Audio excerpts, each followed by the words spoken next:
Olá, já está no ar mais um Tá na Web, o programa que te deixa por dentro dos assuntos que estão sendo falados na internet, principalmente os mais pesquisados e que viraram trends do Google. Hoje a gente fala sobre as novas regras para a realização de laqueadura. O assunto ganhou destaque na internet essa semana após o relato de Paloma Melo, de 21 anos, que fez o procedimento viralizar na web. O assunto ganhou grande repercussão pela idade da jovem e por ser um procedimento irreversível.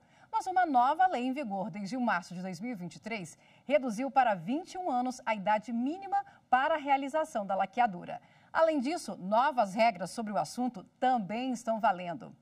Vamos entender melhor como que isso está funcionando agora? Para isso, eu chamo aqui duas especialistas para conversar comigo. É a doutora Jordana Diniz, que é cirurgiã ginecologista, e a doutora Vanessa Neiva, que é advogada especialista em Direito da Saúde. Doutora Vanessa, doutora Jordana, sejam bem-vindas ao Tá na Web. Muito obrigada, boa noite. Obrigada, boa noite. Doutora Jordana, eu vou começar pedindo para você explicar um pouco para a gente, tecnicamente, o que é a laqueadura, como que ela é feita, é uma cirurgia complexa? Boa noite. Então, falando sobre a laqueadura tubária, é um procedimento cirúrgico que já existe há muitos anos, com diferentes vias cirúrgicas.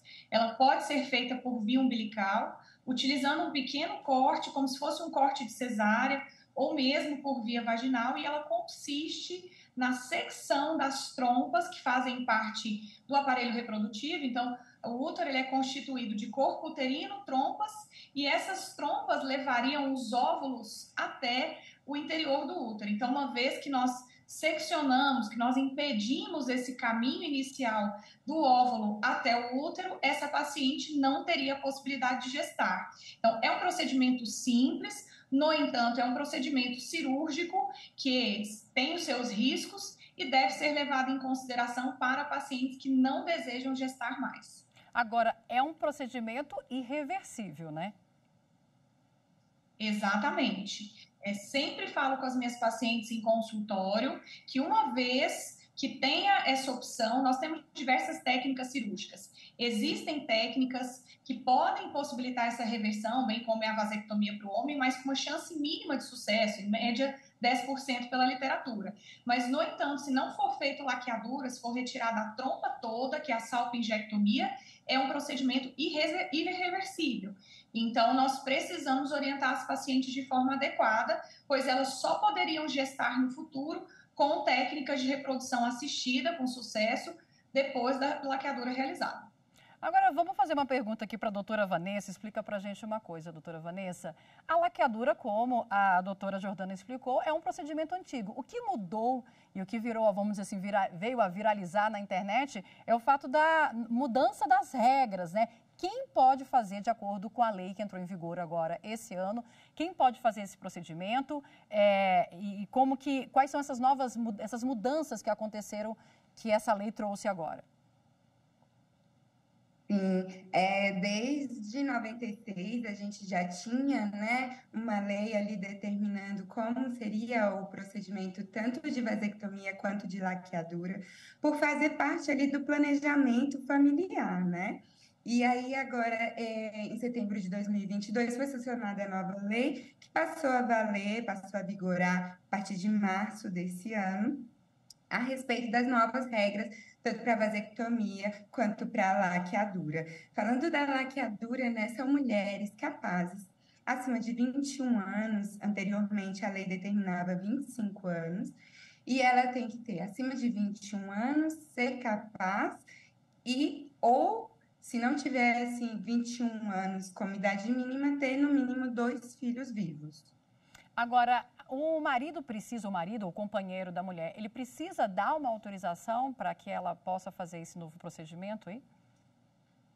Essa é uma das grandes mudanças que ocorreram, né? Não é mais necessário ali o acordo do cônjuge, tanto para a cirurgia de laqueadura quanto de vasectomia. Anteriormente era necessário apresentar expressamente, ali, tacitamente, né, por escrito, o de acordo do cônjuge, e agora não é mais necessário. tanto não é mais necessária a outorga do Estado, quanto não é mais necessário de acordo do cônjuge. E isso traz, assim, para a mulher um poder de escolha muito grande, né? E um respeito à autonomia daquela mulher ali que está fazendo essa decisão. É verdade. Doutora Jordana, a mulher precisa se preparar para fazer essa cirurgia?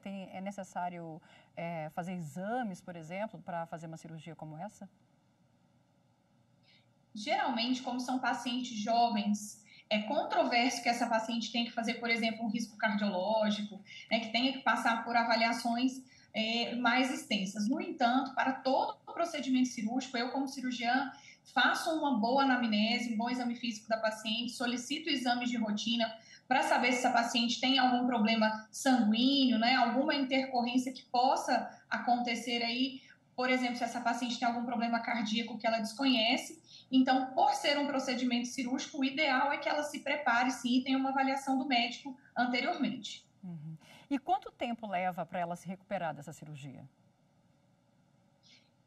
Quando a lei foi lançada, muito se falou que, por exemplo, hoje a minha performance cirúrgica são de cirurgias minimamente invasivas, são cirurgias sem corte, que são as cirurgias por videolaparoscopia. Então, um procedimento como esse, a paciente pode ir de alta com 12 horas de pós-operatório, com 15 dias ela retorna às atividades laborais e com 30 dias ela retorna à atividade física, toda a vida normal. Então, é uma recuperação num bom tempo hábil e, se for feita sem cortes, mais rápido ainda. Tá. E, doutora Vanessa, por ser um procedimento irreversível, a mulher precisa assinar algum documento, dar alguma autorização para que seja feita essa cirurgia? Sim, com certeza. Ela tem que preencher ali os requisitos, né, legais, e além disso, existe também um termo de consentimento livre e esclarecido, que ela tem que preencher, tem que dar ciência de que ela tem total consciência dessa decisão que ela está tomando. Outro fator muito importante é que é necessário aí 60 dias de intervalo desde a manifestação da vontade dela até o ato cirúrgico. Se esse ato cirúrgico for feito no parto, ou se esse ato cirúrgico for feito independente, é necessário se respeitar esse tempo para a maturação ali da ideia dela, né? E da decisão tomada naquele momento. E, doutora Jordana, esse procedimento, o SUS já oferece, a mulher que precisa ou quer, tem o desejo de fazer a laqueadura, ela pode procurar um posto de saúde, uma UPA? Como é que é o procedimento para quem quer fazer? Sim, o procedimento se inicia pelas unidades básicas de saúde no SUS, onde a paciente se consulta, né, com o médico responsável e ele dá entrada nesse processo. Para pacientes gestantes, também é muito interessante, porque antes se precisava de um segundo momento cirúrgico para a realização da laqueadura. E agora, se ela manifestar esse desejo com 60 dias de antecedência, como a doutora Vanessa falou, isso pode ser performado durante uma cesariana. Então, pensando tanto do ponto de vista de risco cirúrgico, ela não vai ser submetida a 2 cirurgias, de custo para o Sistema Único de Saúde. Então, essa é uma grande vantagem da nova lei. E, doutora Vanessa, a nova lei também alterou a regra para os homens que querem fazer, por exemplo, vasectomia? Sim, ela tanto regula a laqueadura quanto a vasectomia, né? Sendo ali pessoa capaz, acima de 21 anos, e as regras são as mesmas, tá? Manifestação antes de 60 dias da data marcada para cirurgia, ter 21 anos mínimo ou 2 filhos vivos atualmente. E, doutora Vanessa, você queria a opinião sua e depois da doutora Jordana também.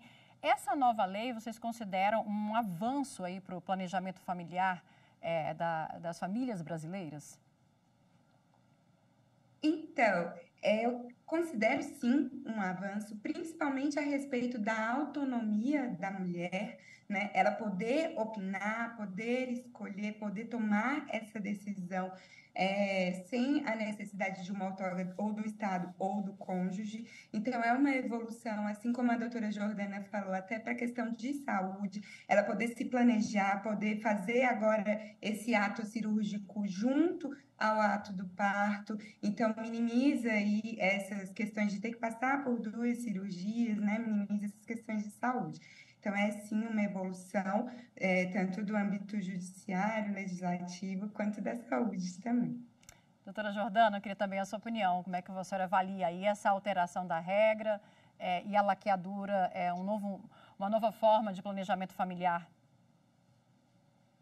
A minha opinião é que é incontestável o avanço do ponto de vista da autonomia e do ponto de vista da possibilidade de se realizar a laqueadura na cesárea. No entanto, a minha grande preocupação, pois eu trabalho também com pacientes inférteis, é de uma decisão precoce, pouco consciente de mulheres jovens, que possa impactar no futuro num desejo que naquele momento ela não queria ser mãe. Então, depois ela tem esse desejo e aí, infelizmente, ela não vai poder engravidar de forma natural. Isso vai impactar tanto socialmente quanto financeiramente na vida dessa mulher. Então, se eu pudesse deixar aqui minha opinião, a lei ela é de um avanço extremo. No entanto, os profissionais da área de saúde, junto à mídia social, têm que conscientizar muito essas mulheres e homens para que isso não impacte no futuro na desconstrução de um sonho. Porque hoje nós vemos que, como mulheres profissionais, a grande maioria das nossas mulheres vão engravidar aos 35, 40 anos.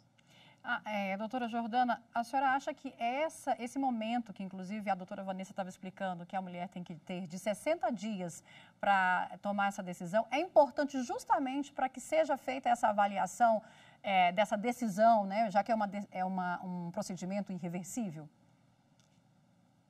Sim, 60 dias é um período relevante. No entanto, se essa paciente não for bem orientada sobre a irreversibilidade do procedimento, não vai fazer diferença. Então, é isso que eu quero chamar bastante atenção aqui. É uma lei que ela emancipa, no entanto, as pacientes têm que ser muito bem orientadas e existem outros métodos de planejamento familiar, principalmente para pacientes jovens do SUS, como, por exemplo, dispositivo intrauterino, contracepção via oral, que podem ser utilizados com menos impacto. E uma última pergunta eu queria fazer para a doutora Jordana. É burocrático esse processo para a mulher que deseja fazer pelo SUS e até mesmo muitas vezes por plano de saúde, pelo sistema privado? É burocrático esse momento aí de tomar essa decisão? O médico tem que estar preparado até para questionar se é essa mesma decisão que ela quer tomar? É importante esse preparo também do profissional médico? Sem dúvida nenhuma. Hoje nós vemos cada vez mais consultas que são consultas rápidas, né, onde existe muito pouco diálogo entre o paciente e o médico. Então, eu sempre procuro saber, pacientes jovens que não têm nenhum filho, que me procuram pensando na laqueadura como primeiro método, o motivo pelo qual ela tem essa opinião, ofereço outros métodos. Então, assim, te respondendo, não existe burocracia. Na minha opinião, tanto no SUS quanto na rede privada, os convênios, a laqueadura ela é autorizada com facilidade desde que esteja dentro da lei. Mas o profissional médico, antes de solicitar esse procedimento, sem dúvida, ele deve ter um bom diálogo com a paciente. Doutora Jordana, muito obrigada pelas explicações aqui no Tá na Web. Queria também agradecer a participação da doutora Vanessa, que também trouxe essas explicações. Espero que ajude as mulheres a tomar essa decisão, né, importante para a vida de quem está planejando aí ter ou não ter um bebê, uma criança, né? E agora a gente volta para as telas do Google para a gente saber quais outros assuntos têm sido pesquisados durante a semana na web. Vamos aos destaques. Segundo o Banco Central, mais de 7 bilhões de reais estão esquecidos por brasileiros em instituições financeiras do país. A notícia apareceu nos trends dessa semana com mais de 50 mil pesquisas. Será que parte desse dinheiro não é seu? Para saber, basta acessar o sistema de valores a receber do Banco Central. Não precisa pagar nada para consultar e solicitar os valores. Basta ter uma conta gov.br. Então não custa nada ir lá e dar uma olhadinha. E outro assunto, destaque nos trends, foi o Dia Internacional do Gato, celebrado no dia 8 de agosto. Os felinos são animais fascinantes, super parceiros e têm cativado os corações das pessoas, há milênios. Você sabia que eles se comunicam com seus tutores por meio do corpo, sons e gestos? O ronronar, aquele ruído contínuo que sai da garganta do bichinho, por exemplo, pode expressar que eles estão contentes. Esses fofinhos merecem uma data, não é mesmo? E como último destaque, infelizmente, temos a queda do helicóptero da Marinha em Formosa, Goiás, nesta terça, resultando na morte de 2 militares. De acordo com a Marinha, a queda teria ocorrido durante um treinamento com descida de cordas da aeronave durante o voo. Havia 14 tripulantes no helicóptero. Vamos fazer agora uma pausa e a gente volta já já com mais informações. Não saia daí.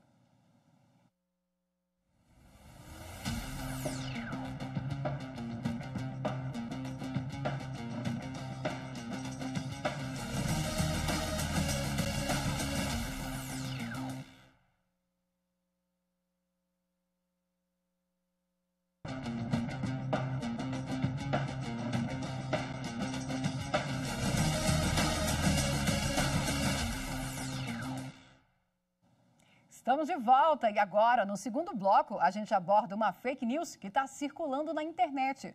Vamos acompanhar.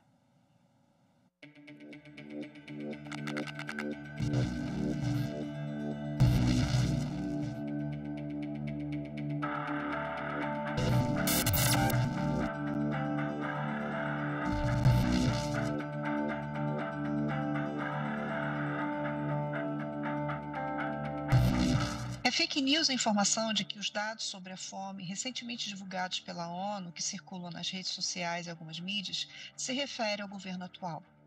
A Organização das Nações Unidas para a Alimentação e Agricultura, FAO-ONU, divulgou o seu relatório com relação aos dados da fome no mundo e praticamente todos os países onde, para o Brasil, cerca de 21 milhões de brasileiros passam fome, captados pela escala internacional, se referem aos dados da estimativa de 3 anos anteriores ao ano da divulgação. Ou seja, o relatório atual apresenta a média da estimativa dos anos de 2020, 2021 e 2022.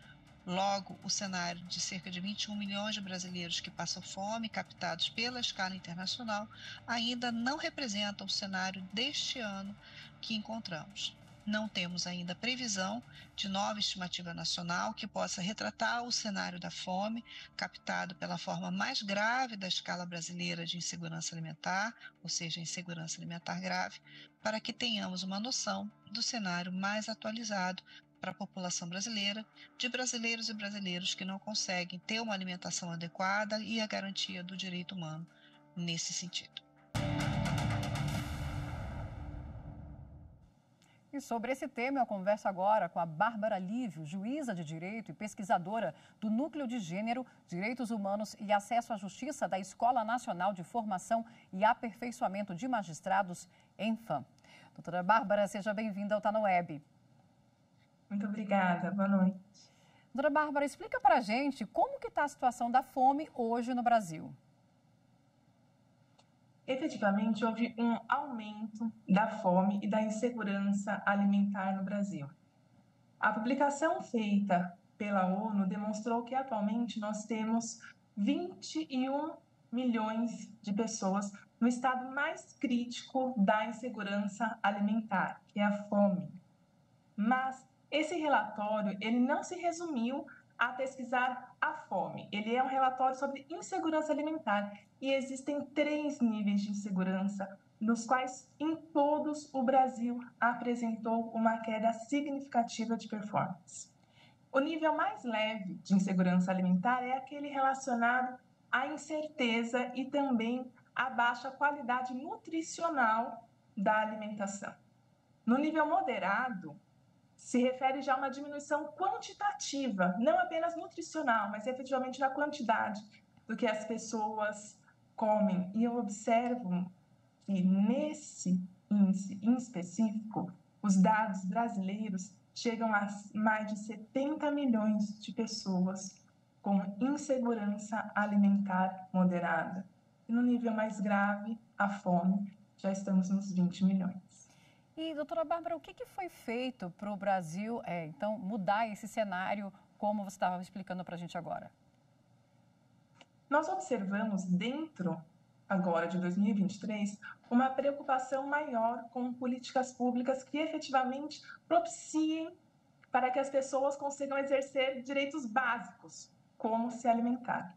Aqui a gente pode citar, em primeiro lugar, o Bolsa Família, observando que nós obtivemos agora o recorde de destinação de dinheiro para o Bolsa Família e também algumas mudanças que vão priorizar ainda o atendimento de crianças e gestantes. Tivemos também a volta do CONSEA, e o CONSEA é um dos grandes articuladores de políticas públicas brasileiras que conseguiu, lá atrás, tirar o Brasil do mapa da fome. Nós saímos em 2014 e estamos de volta. Eu observo que o CONSEA ele foi extinto em 2019, mas agora, logo no início do ano, ele voltou a funcionar, ele foi criado novamente.